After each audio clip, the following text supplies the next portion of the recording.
নমস্কার বন্ধুরা, অনেক দিন বাদে চলে এসেছি আবারও একটা নতুন রেসিপি নিয়ে। আজকে চলে এসেছি, দেখো এখানে সর্ষের ফুল নিয়ে নিয়েছি, সর্ষের ফুলের বাটা করছি। এবারে দেখো কড়াই বসিয়ে দিয়েছি, তেলও গরম হয়ে গেছে। এই বাটাটা করতে লাগে ছোট মাছ বা চুনো মাছ, তো আমার কাছে ছোটো মাছ নেই, তাই আমি একটা বড় মাছের একটা পিস নিয়ে নিয়েছি।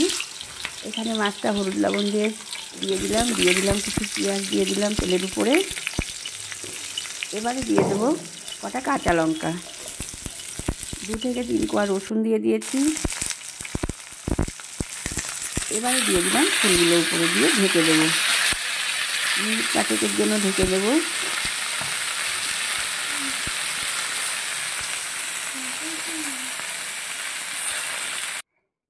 এবারে দেখো নেড়ে চেড়ে ভেজে তুলে নিয়েছি, খুব চটজলদি একটা রেসিপি। এবারে তোমাদের বেটে দেখাচ্ছি। এবারে দেখো আমার এটা বাটা হয়ে গেছে। এবারে আমি দিয়ে দেবো এর সঙ্গে কিছুটা সর্ষের তেল, কাঁচা লঙ্কা দিয়ে আমি গরম গরম ভাতে পরিবেশন করব। তোমরা অবশ্যই ট্রাই করে দেখো কেমন হয়েছে, বাড়িতে কমেন্ট করে জানিও আমাকে।